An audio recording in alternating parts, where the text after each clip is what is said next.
Здравствуйте, уважаемые зрители! Как вы помните, в конце прошлого года мы проводили обсуждение, связанное с воздухом в Бишкеке. Это как раз было то время, когда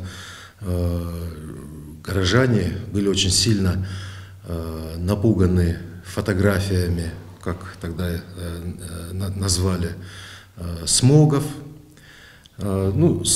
Смоги, конечно, у нас были и раньше, но достаточно информации, которая говорит о том, что само количество выбросов, оно у нас увеличивается. И Бактыгуль Сакеева, инженер-эколог проекта «Воздух в Бишкеке», как раз рассказывала про то, как в Бишкеке начали устанавливать анализаторы воздуха.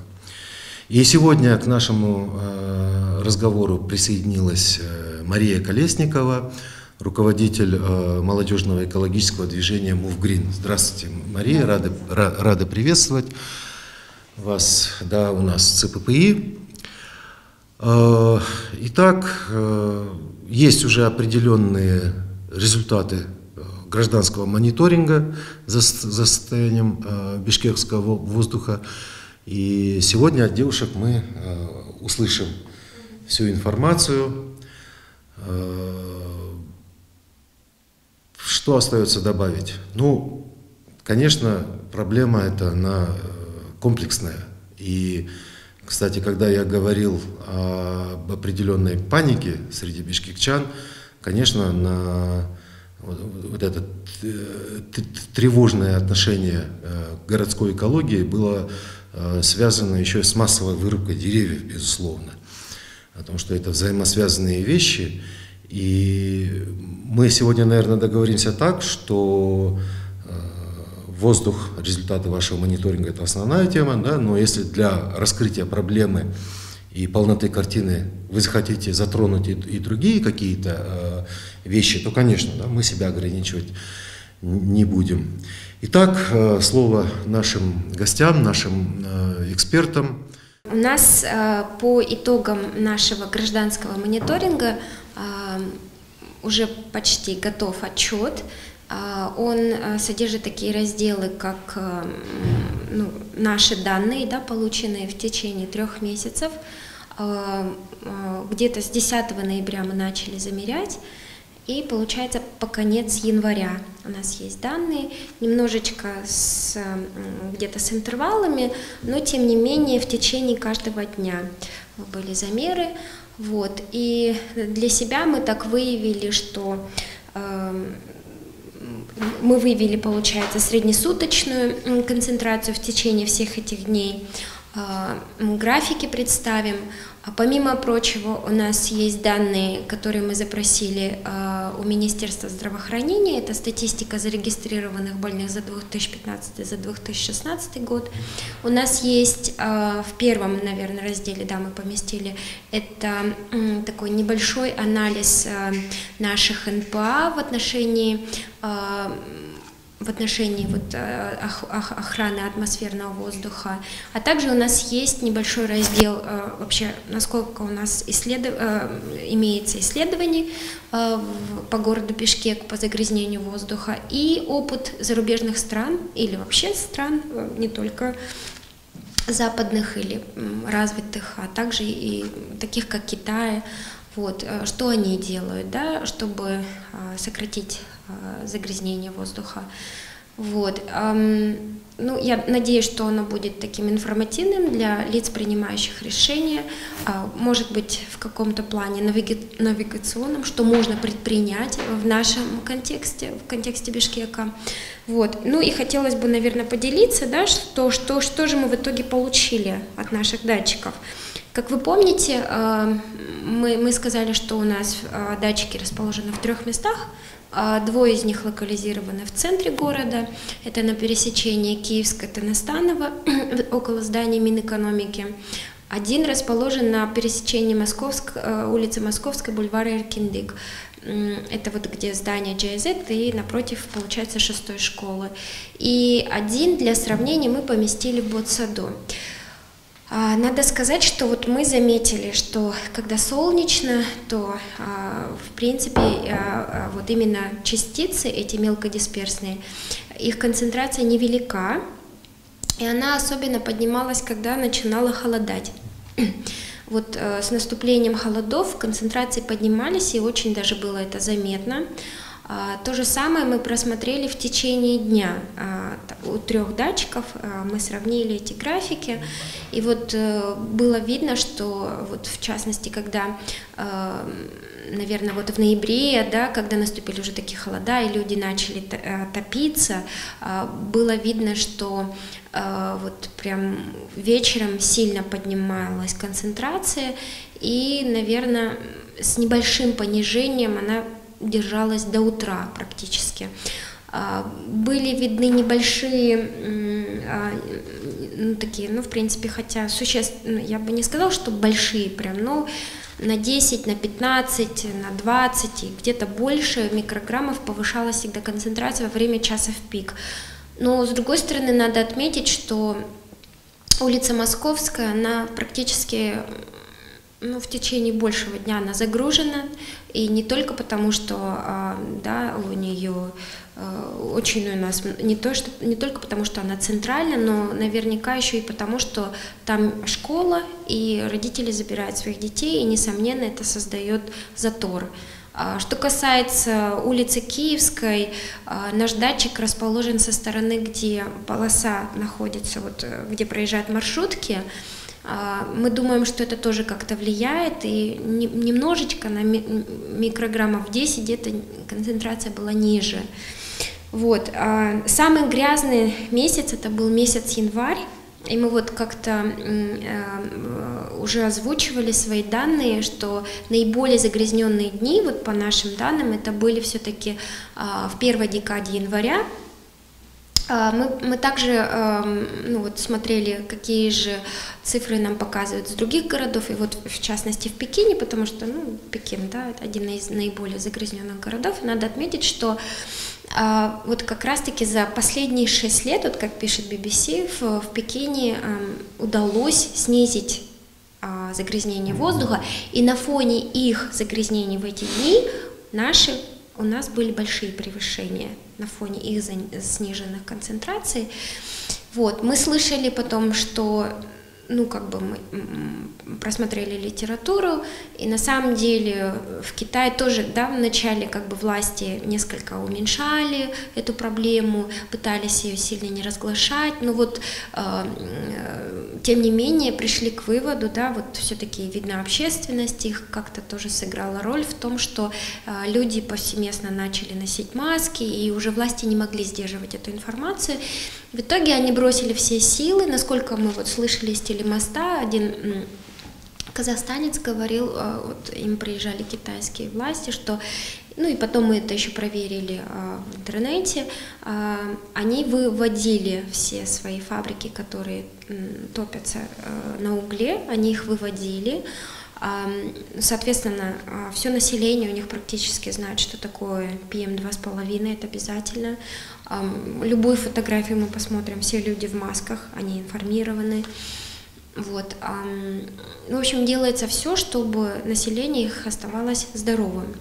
Это радует, но не радует, что творится у нас, да, в это же время. Вот. И если мы вернемся обратно к нашим данным, то в это время вот только, наверное, были самыми чистыми днями в январе, особенно это где-то середина января, вот когда выпадали осадки. Только в это время более-менее занижалась концентрация, но потом обратно все быстро восстанавливалось до высоких. И вот если взять среднемесячную концентрацию за вообще январь, она выходит 92 микрограмма на кубический метр. А как вы помните, по ВОЗу у нас идет норма 25 микрограммов, и по нашей норме 35. То есть, да, это 2,5 раза как минимум превышает. Вот. А в определенные дни достигали и 120, и 130 были, это среднесуточные. Я уже не говорю о том, что люди подвергаются высоким концентрациям, их очень нужно учитывать, и особенно беря во внимание чувствительные группы, когда они пересекают эти места с высокими концентрациями, это тоже подвержение. И почему вообще возникла, наверное, вот эта идея поставлять эти данные в онлайн-режиме, чтобы люди могли избегать. Вот, в этом состоит вся важность. И, например, когда мы в своем отчете также привели, насколько другие страны реагируют, да, на свои повышения. Например, на повышение, к сожалению, да, конечно, ввиду финансовых каких-то проблем мы не можем закупить настоящие газоанализаторы, более профессиональное оборудование. Вот, и мы не имеем полную картину на другие загрязнители, которые тоже немаловажны для нашего здоровья. Но тем не менее, опять-таки вот повторюсь, что мы выбрали мелкодисперсные частицы, которые для здоровья являются, наверное, загрязнителем номер один. Вот. И по вот этой картине, по мелкодисперсным частицам, власти Франции, вот, например, если у них только превышение, там, точнее концентрация, если достигает 40-50 и чуть-чуть выше микрограмм, они уже это пишут везде, сразу оповещают жителей, оповещают помимо этого своих горожан, чтобы они уменьшали, скажем, скорость на магистралях, да, или еще какие-то там вещи, и сразу это делается на уровне мэрии. То есть в эти дни, чтобы быстренько снизить загрязнение, они предпринимают практически все попытки, начиная от, я не знаю, вот этого четного, нечетного, в какие машины пускать, с какими номерами, до даже бесплатного проезда, чтобы люди пользовались общественным транспортом. Давайте, наверное, сейчас тоже поговорим о решениях, которые принимаются, да, потому что о проблеме сегодня уже и известно, и власти, такие как Кыргызгидромет, они тоже подтверждают наличие превышений, потому что тоже есть свои мониторинговые станции, которые замеряют в том числе и мелкодисперсные частицы на одной станции. Что же делать? Да, какие попытки предпринимаются на уровне правительства? Была сформирована рабочая группа, которая вот до 2019 года должна предпринять план действий, для того, чтобы улучшить именно качество воздуха в Бишкеке. Уже прошло несколько заседаний рабочей группы, мы также вошли в эту рабочую группу, и мы видим, что действительно политическая воля есть, потому что разные совершенно стейкхолдеры принимают участие в этой рабочей группе. Это Госагентство охраны окружающей среды и лесохозяйства, это Госэкотехинспекция, Экотехинспекция, это мэрия города Бишкек и Минздрав в том числе. То есть сейчас будут предприняты конкретные планы действий для того, чтобы улучшить ситуацию. Вот и наша задача, как представители гражданского общества, также посодействовать, поделиться теми знаниями, которые мы получили, которые мы также в своем исследовании опубликовали, да? Что можно сделать, возможно, даже какие решения не требуют больших вливаний из бюджета или вообще практически не требуют вливаний из бюджета, для того, чтобы улучшить экологическую ситуацию в городе. Но также, к сожалению, следует отметить, что наиболее такой незатратный вариант улучшения качества воздуха в нашем городе – это наличие зеленых зон, зеленых насаждений. И мы, к сожалению, видим, да, что вырубаются деревья в городе, расширяются дороги. К сожалению, эти дороги сейчас, как мы видели недавно из сюжета на Душанбинке, разрушаются. Да? Но даже не в этом, возможно, наш сегодняшний разговор, а к тому, что, конечно, сейчас весна – это время посадок, то есть и гражданские, мы видим сами, что и гражданское общество, они обеспокоены этой проблемой, и они хотят видеть зеленым город, потому что уже представляют, какая летом будет жара, что невозможно будет от одного пересечения, да, пройти на другое, потому что будет очень жарко. Мы не можем превращаться тоже в город с одними зданиями, да. Это неблагоприятно по различным исследованиям, которые уже наверное, тысячами проводятся в мире, это неблагоприятно влияет на наше состояние, на наше здоровье, психологическое, психическое состояние. И сейчас, у меня, наверное, может быть, это такие, не знаю, риторические или не риторические вопросы, да, потому что в мэрии Зеленстрой говорят о том, что да, мы сажаем новые деревья, крупномеры на улицах, пытаемся озеленять, но мы придерживаемся такого мнения, что совершенно нельзя экспериментировать в центре города. Нужно, потому что вот крупномеры высадили прошлой осенью, насколько мы знаем, насколько мы осведомлены, впервые.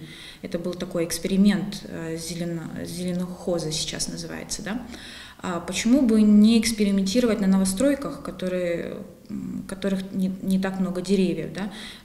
Потому что озеленять улицы вот так, сначала вырубить все и потом пытаться заново посадить деревья, это тоже своеобразные риски. Это потому что нужно обеспечивать полив, потому что если бы сделали эти посадки, да, когда были взрослые деревья, возможно, эти саженцы, они бы лучше прижились и так далее. Но стоит отметить, что все-таки гражданскому обществу удалось, да, добиться того, чтобы Бишкек Асфальт, в свою очередь, тоже пересмотрел свои программы, и, оказывается, можно было спасти какие-то деревья, и что очень радует, да, что сейчас, возможно, еще не поздно, мы тоже так надеемся, что благодаря этому решению тоже удастся сохранить зеленые улицы в Бишкеке. Кроме этого, сейчас есть различные инициативы. Я прошу прощения, что немножко углубилась в эту тематику, но уже, наверное, расскажу.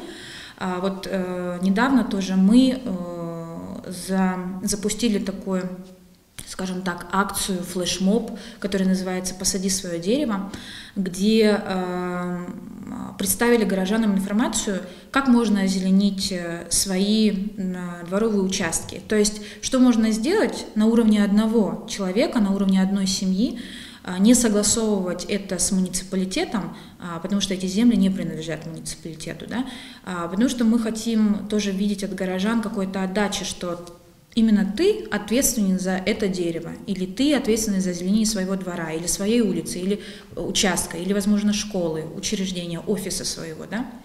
И поэтому это очень важно понимать, какие деревья нужны городу, как правильно выбрать саженец, как правильно его посадить. То есть вся эта информация доступна вот как раз-таки в этом мероприятии.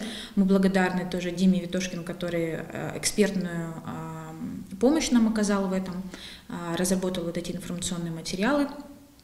И уже прошла эта акция, мы ее так назвали с 21 по 25, но на самом деле посадки продолжаются вплоть до конца апреля, весенние, поэтому мы надеемся, что эта информация будет полезна горожанам.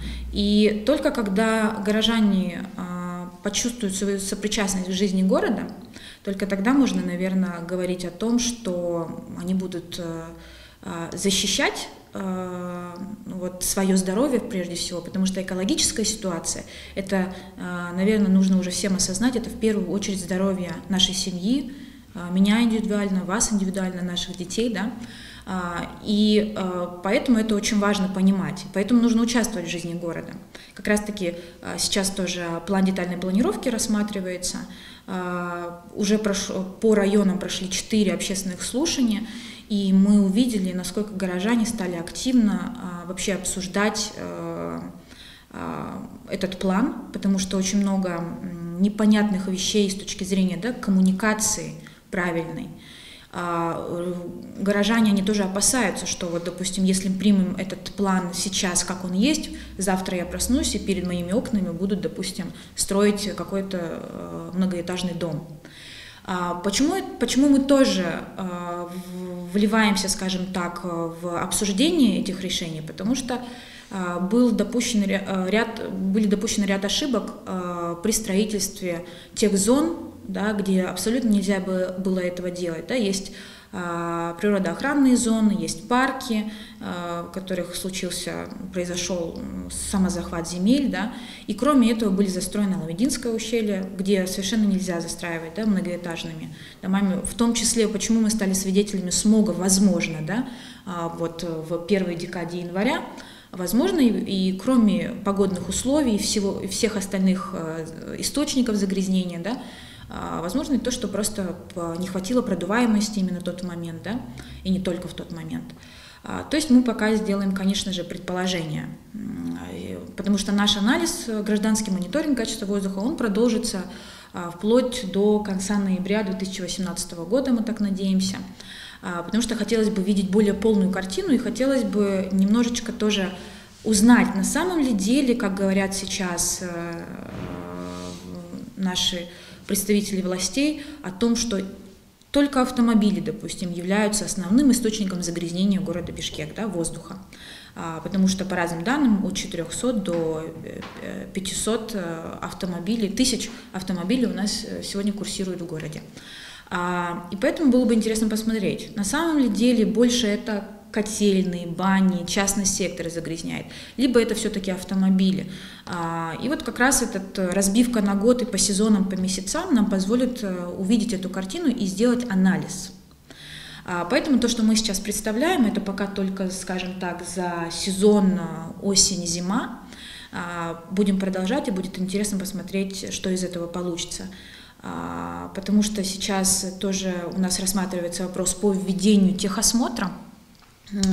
Не буду говорить вообще о нужности этой меры, допустим, для автолюбителей, но, наверное, стоит сказать о том, насколько эта мера будет эффективной в той части именно загрязнения, да, дымности, допустим, автомобиля, насколько это будет качественно проверяться, насколько это будет мониториться и контролироваться со стороны экотехинспекции, допустим, то же самое, или госэкотехинспекции.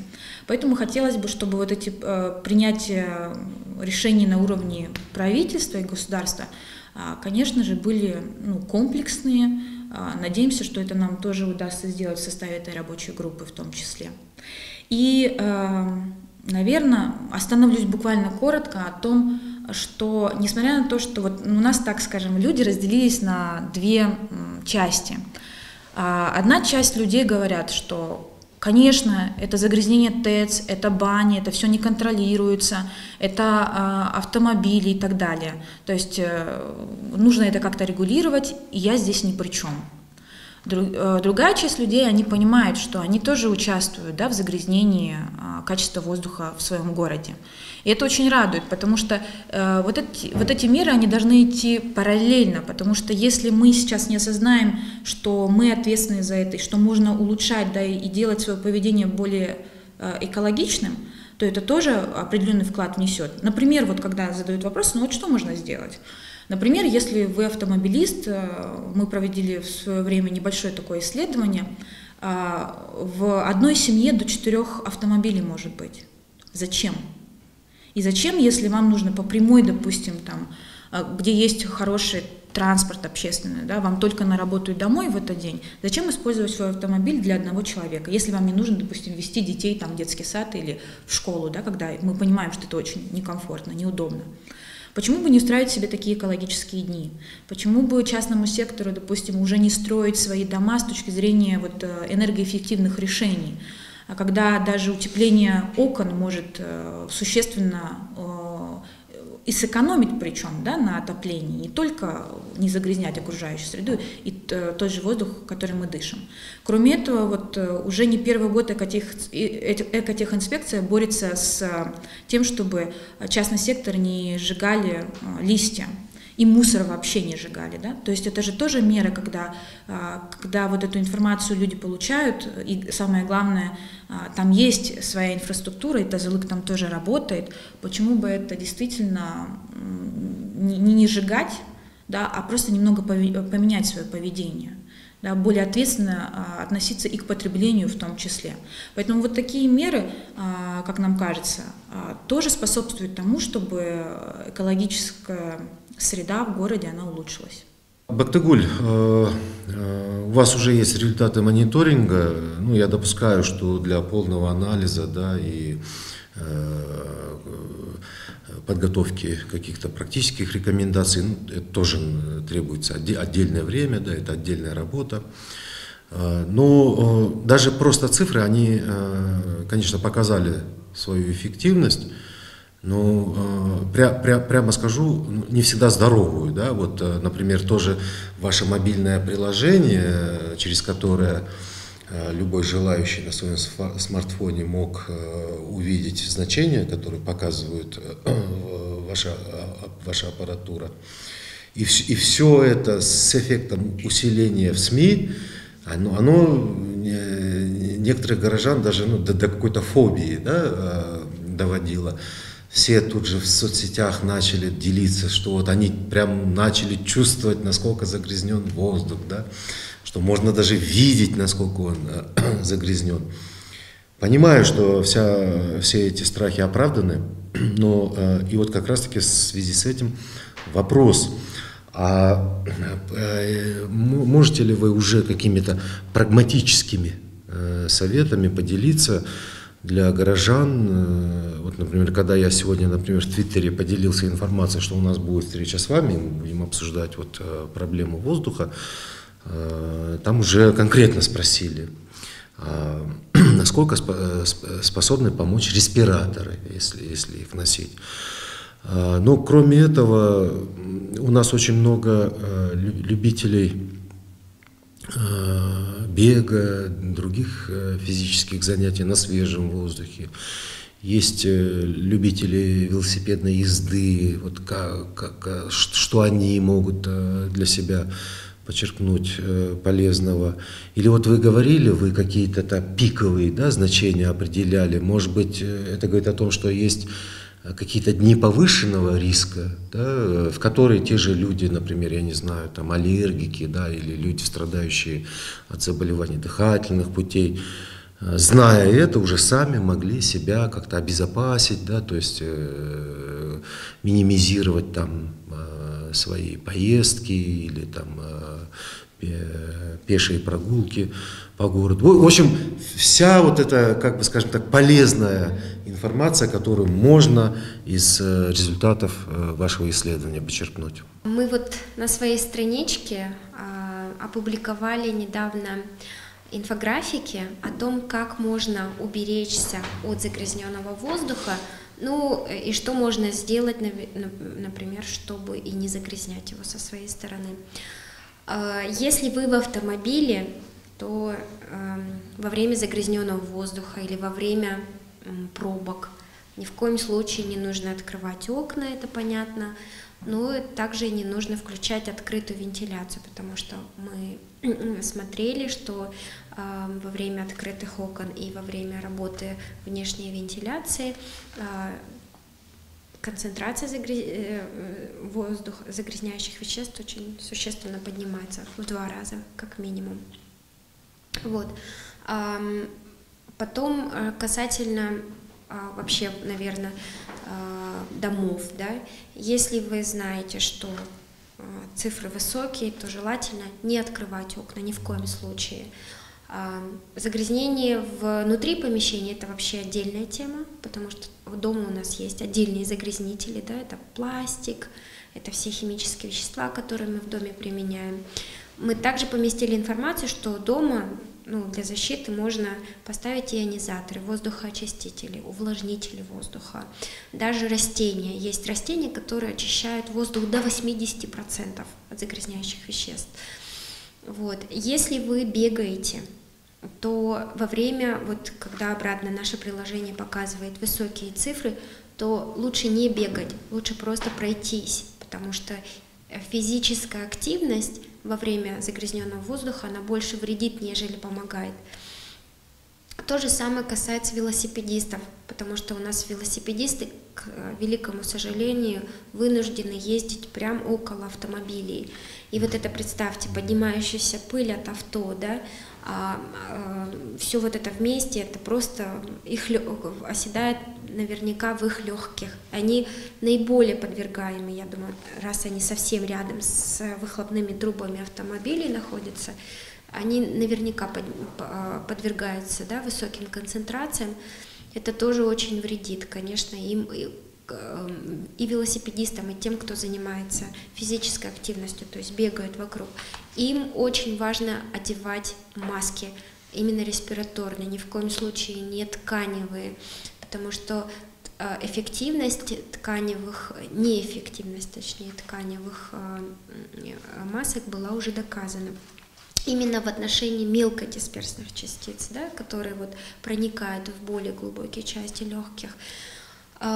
Все, что вот касается газов, наверное, это вообще отдельная тема, потому что, к сожалению, да, мы не замеряем, но понятное дело, что около выхлопных труб это высокие концентрации. И даже в маленьких, совсем, ну, казалось бы, там, в миллионных частях они все равно будут иметь свой эффект. Тот же самый приземный озон, он где-то может нарушать какие-то слизистые, да, тот же самый угарный газ. Вот, это все сказывается нехорошо, падает иммунитет человека и так далее. Это, конечно, нужно больше спрашивать медиков. Вот. А что касается домов мы написали, да, вот как Мария говорила насчет энергоэффективности, все, что мы еще написали, что можно не загрязнять воздух, Мария вот, наверное, сказала, да, лучше, конечно же, надо задумываться, быть более осознанным, да, в отношении охраны окружающей среды, то, что действительно нужно перемены эти начинать с самого себя, и, ну, и параллельно, конечно, государство тоже должно обеспечивать какие-то вещи, как общественный транспорт. Тогда процесс, наверное, точно сдвинется с мертвой точки. Вот. Утеплять дома, несомненно. Вообще, наверное, политикам тоже нужно пересматривать стратегию свою на охрану окружающей среды, делать фокус больше на экологии. Почему? Потому что понятие устойчивого развития, оно держится на 3 столпах. Это социо, экономика и экология. Но в нашем государстве получается все так, что экологии мы только на самом последнем месте, да, после вот этих 2 важных. И так не пойдет, так нельзя делать.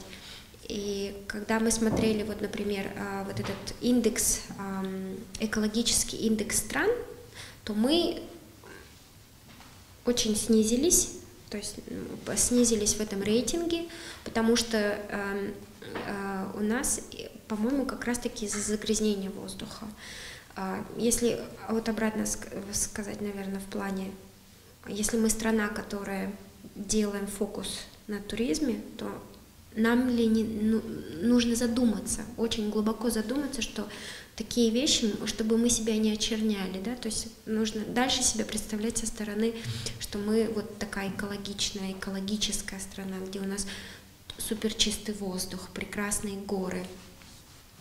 Вот. Защищаться нужно. Почему? Потому что если просматривать статистические данные, и даже не просматривая их, я в своих кругах слышу от людей, что вот у меня дочь аллергик. Как-то вот мне на одном мероприятии женщина сказала, и мы были вынуждены, мы жили в центре, но мы были вынуждены переехать в более дальние места, подальше от центра. Потом через некоторое время их обратно, обстановка в городе, экологическая ситуация их обратно вынудила еще дальше переехать.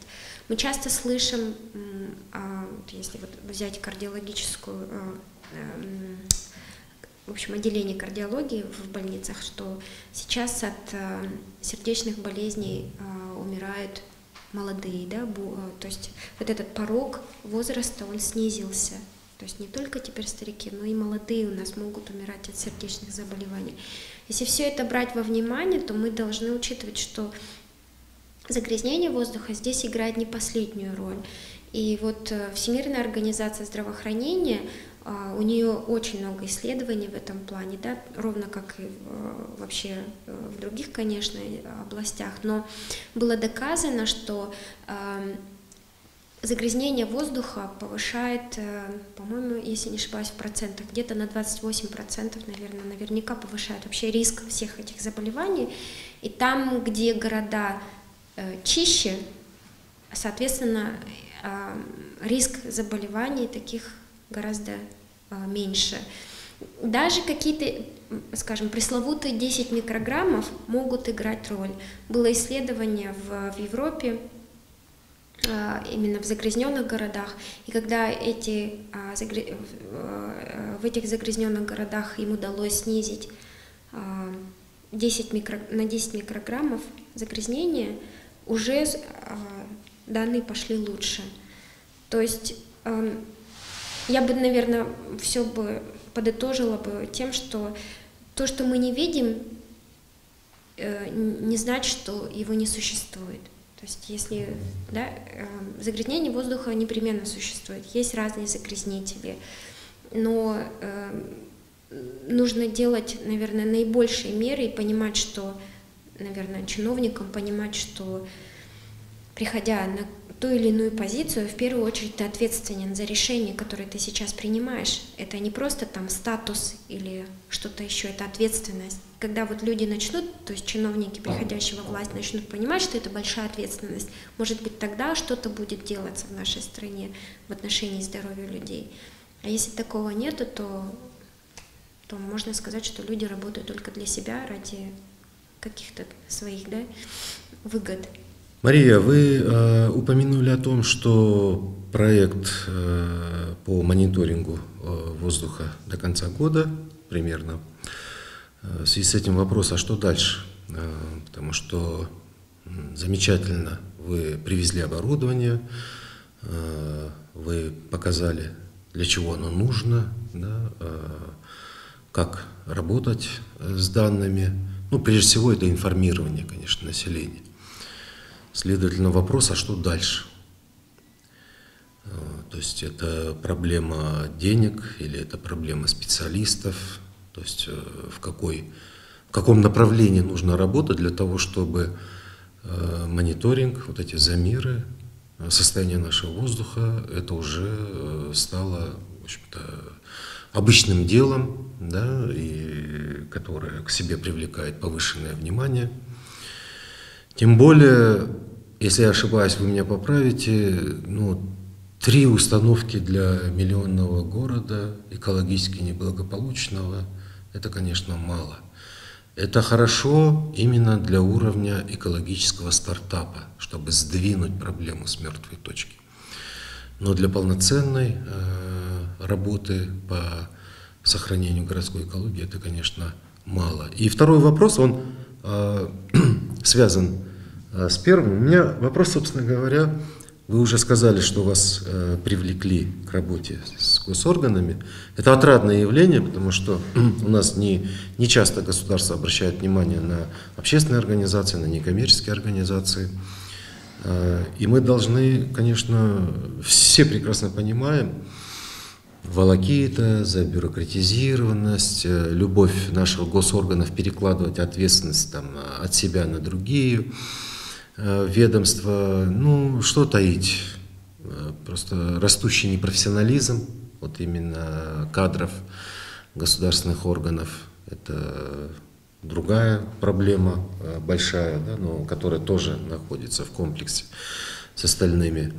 Тем более, вот я записывал, когда вы говорили, тут и экотехинспекция, мэрия, главархитектура, Минздрав. Я думаю, что там же еще и ГАИ, и Министерство транспорта и дорог. То есть как вообще можно, и может быть есть опыт других стран в этом плане, как это все можно объединить и создать рабочую комплексную программу? Может быть, для этого уровня мэрии мало, может быть, это вообще нужно поднимать на уровень правительства, Чорки Кенеша, президента. В общем, вот поделитесь нам вот тем опытом, который вы накопили, да, пока вот как раз-таки в этой рабочей группе находились. Действительно, Азамат, очень хороший, я бы сказала, проблемный вопрос вы поднимаете. Наверное, скажу, что дальше сначала, потому что отвечу на первый вопрос. Действительно, 3 устройства, которые мы установили, это недостаточно для того, чтобы всю картину показать загрязнение, сделать исследование. Но, тем не менее, у нас есть чаяние и надежды на то, что у нас в этом году прибавятся наши станции. Дело в том, что это большие бюджеты, потому что серьезные мониторинговые станции, они, конечно, стоят минимум 20 тысяч долларов. То есть есть те, конечно, которые можно найти за 5 тысяч, да, которые 1, 2 или 3 вещества замеряют. Но тем не менее, вот что хочу сказать по поводу этого плана действия, который разрабатывает рабочая группа при правительстве. Все-таки есть вот политическая воля благодаря и работе депутатов Джугурку Кенеша, благодаря работе нас как неправительственной организации, да, и вот когда мы открыли эти данные, благодаря вот поддержке СМИ в том числе, когда мы проинформировали, когда Кыргызгидромет тоже, ну, то есть мы подтвердили частично данные Кыргызгидромета или наоборот, да, мы увидели, что Госагентство охраны окружающей среды, они готовы улучшать свои мониторинговые станции, то есть, потому что мы все-таки являемся сейчас альтернативным источником данных, да, потому что наши сертификаты, несмотря на то, что они калиброваны, они не сертифицированы на территории Кыргызской республики, да. Но когда мы их искали, мы очень тщательно просматривали весь рынок, и поэтому остановились именно на них, потому что они были сравнены с профессиональным оборудованием, и эти данные практически не отличались, да, когда вот были эти исследования проведены. Но, тем не менее, действительно, вот сейчас у Кыргызгидромета есть планы совместно с Госагентством охраны окружающей среды и лесохозяйства о том, чтобы улучшить мониторинговые станции, которые у них есть, а также закупить еще 1 или 2 станции. И они сейчас разрабатывают веб-сайт, где планируют отображать данные со станций в режиме реального времени также. Вот с тех новых станций и также за прошлые месяцы по тем уже существующим станциям, которые есть на территории города. Поэтому это, несомненно, радует, потому что, когда у нас будут эти данные, возможно, и Минздрав или отдельные врачи, доктора, они смогут тоже брать эти данные для того, чтобы делать исследования полноценные, да, потому что их сейчас очень сильно не хватает. Несмотря на то, что есть исследования Всемирной организации здравоохранения, на территории Кыргызстана, вот мы пока, изучая эту сферу, мы не увидели таких вот серьезных исследований на эту тему, потому что, опять-таки, все и в бюджет, и в отсутствие данных упирается. Вот, и поэтому как раз-таки у нас и появятся после открытия этих данных вот такие серьезные исследования, которые нам позволят говорить и об источниках загрязнения, и о принятии эффективных решений для улучшения ситуации, да, экологической в городе. Отвечая на ваш вопрос по второй, да, уже по рабочей группе, действительно вы правы, потому что когда мы заходили в эту рабочую группу, мы очень надеялись, что всю ответственность, скажем так, по реализации этого плана действий возьмет на себя один орган. Мы думали, что это будет Госагентство охраны окружающей среды и лесохозяйства. Но, конечно, когда вот расписали этот план, мы поняли, что это, несмотря на то, что это комплекс мероприятий, и он, конечно, нацелен улучшить ситуацию, то есть вот одна цель есть, да, но, тем не менее, вот нести контролирующую мониторинговую роль, скорее всего, один орган не сможет. И мы не можем сейчас говорить о том, что как это будет работать. То есть, конечно же, будут отчеты предоставляться, потому что у рабочей группы есть инициатор, да? Но насколько, допустим, может вмешиваться Госагентство в дела мэрии, это пока что вопрос, потому что на уровне правительства даже это немного сложно сделать, потому что мы видим, что, возможно, бы и можно было как-то повлиять на эту ситуацию, но есть закон о статусе столицы, который неким образом не позволяет, да, правительству вмешиваться в внутренние дела мэрии, да, города Бишкек. Ну, хотя вот в такой формулировке мы этого не нашли, почему не имеют права вмешиваться, почему не могут давать свои рекомендации. Ну вот сейчас, возможно, нам нужно лучше просмотреть этот закон, еще, возможно, другие есть нормативно-правовые акты, которые не позволяют, да, полноценно вот наладить вот такую взаимосвязь, да, когда у нас вот один контролирующий орган, и ему должны давать отчеты. И, несомненно, вы правильно сказали, что мэрия города Бишкек не должна быть единственным ответственным за ситуацию, потому что мы понимаем, что мэр, допустим, не виноват, вот нынешний мэр в том, что случилось, да, потому что определенные решения были подписаны еще предыдущим мэром, да, допустим. И плюс этой ситуации со смогом, по данным Госагентства охраны окружающей среды, уже 10 лет. То есть просто мы видели, да, когда поднимаемся на панораму, вот даже на прошлых выходных мы очищали панораму в рамках вот программы «Таза-Дяшо», и мы видели вот этот желтый уже серый цвет, который у нас над городом. То есть вот этот смог, он видим. То есть мы просто в городе с вами не видим его, а так он постоянно над городом висит, сейчас, во всяком случае. Но, возможно, на уровне мэрии тоже нужно принимать уже комплексный подход, и, возможно, уже назрело время принять экологическую стратегию развития города. То есть, возможно, это действительно будет таким отличным решением для того, чтобы принимать такие меры на уровне муниципалитета.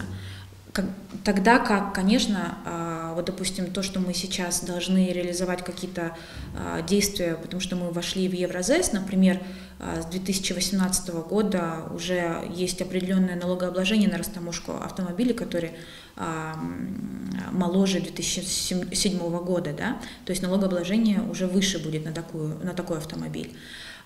У нас еще есть, насколько мы знаем, от 3 до 5 лет для того, чтобы возить уже в страну, импортировать топливо еврокласса 4 и 5. То есть, возможно, это тоже вот та мера, которая должна быть очень быстро, да, уже принята на уровне правительства, на уровне государства. То есть и мы очень надеемся, что это не превратится, да, в разрозненный характер. То есть это не будет так, как вы сейчас вот такую печальную картину обрисовали, что будут перекладываться ответственность на определенные там органы, да, а потом и в итоге не останется ни одного человека, который, или ни одного органа, кто будет ответственен за определенную ситуацию, которая будет складываться в следующем году. Была, вот, как Мария сказала, создана эта межведомственная рабочая группа. Вначале она, по-моему, называлась только как по улучшению состояния и качества воздуха, но потом она стала шире, по улучшению экологической ситуации в городе Бишкек.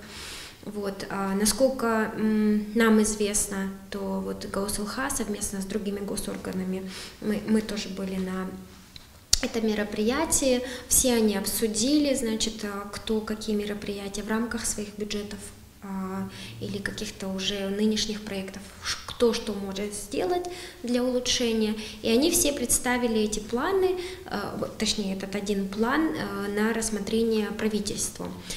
Насколько я поняла, отслеживать вот выполнение этих мероприятий будет правительство. Но вот я бы, наверное, выразила бы такое свое скептическое мнение. Я понимаю, есть план, да, есть какая-то совместная деятельность этих органов, да, это группа. Но будут ли они сотрудничать только в рамках выполнения мероприятий внутри этого плана, или же все-таки будут еще какие-то другие действия? То есть, вот как Мария сказала, сможет ли ГАУСЛХ, как главное природоохранное ведомство, давать какие-то советы или как-то влиять на мэрию города Бишкек, да, потому что очень много чего такого, я думаю, что они точно нуждаются в экспертной поддержке со стороны этих госорганов. Насколько вообще, я так поняла, во многих действиях у них что-то перекликается, но нам непонятно в итоге действительно, какой орган будет ответственен за экологическую ситуацию. Хотелось бы видеть это все-таки одним органом. Я понимаю, да, я даже не понимаю, насколько это сложно все это осуществить, но если я буду, когда я просматриваю какие-то отчеты, допустим, других столиц, городов, да, которым существенно удалось изменить в сторону вот улучшения свои экологические показатели, то там четко прослеживается, что у них есть определенные органы, ответственные за все вместе, за этот комплекс действий. То есть у города Москвы, например, там, по-моему, мэрия за все это отвечает, у них есть экологическая стратегия. скажем, у Улан-Батора есть вот специальный экологический департамент или департамент охраны окружающей среды города Улан-Батор. То есть, видите, все как-то вот воедино слито, и есть один ответственный орган. Что касается нас, да, группа, да, межведомственная, но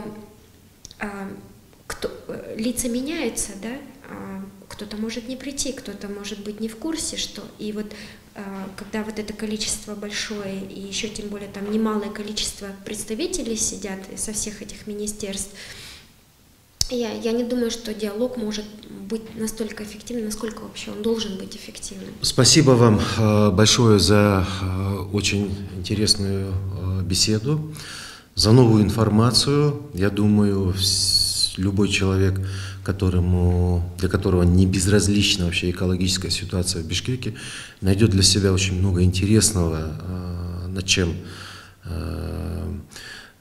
можно подумать. Но ситуация, к сожалению, такова, что сейчас требуется не только раздумье, требуются, конечно, определенные действия. И потому что тяжесть положения заключается даже не в этой злосчастной вырубке деревьев. Я более чем уверен, что если бы все деревья остались, от этого состояние воздуха не было бы значительно лучше. Потому что мы слишком много запустили, на слишком много закрываем глаза, и вообще вошло в привычку бежать вдогонку проблемам. Тогда как наше бурно-динамичное время и тяжесть проблем, где, конечно, не только проблема воздуха, это вообще проблема воды, проблема питания, проблема отходов, особенно неперерабатываемых отходов, и очень многие прочие вещи, вот, которые входят, да, в комплекс проблем охраны окружающей среды, охраны здоровья человека, уже требуют каких-то превентивных мер. Как мы сказали, да, не вдогонку проблем, а упреждать их. Причем все меры предпринимать с большим запасом прочности, что ли. К сожалению, мы не выбираем мэра, но мы все выбираем депутатов того же Горкеңеша, мы выбираем депутатов нашего Джугурку Кеңеша. У каждого из вас есть возможность обращаться к средствам массовой информации, вот с читательскими запросами, чтобы они обращали внимание на какие-то проблемы и активнее их освещали.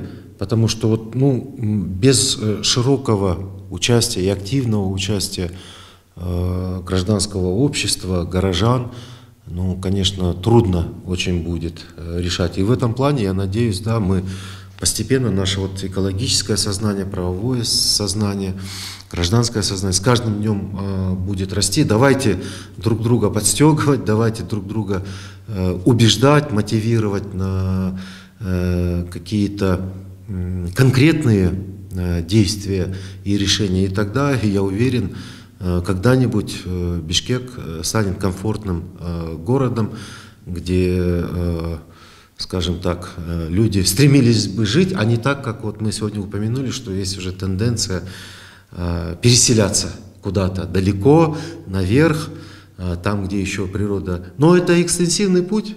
Да, потому что там, где человек, там и проблемы, собственно говоря. Но выйдем мы сегодня, все покинем центр, но мы перевезем, вот со своим отношением мы перевезем эти проблемы на окраины, мы перевезем их в горы. Вот поэтому же нужно действовать совсем по-другому. И хорошо, что у нас есть такие активисты, которые думают об этом, заботятся, работают над этими проблемами. И, кстати, точно так же мы можем в качестве просто волонтеров помогать вам. Вы сегодня упомянули там субботники, да, это тоже хорошее дело. Главное не быть равнодушным, не оставаться безучастным и не думать отсидеться в стороне, пока кто-то другой за тебя решает наши общие проблемы.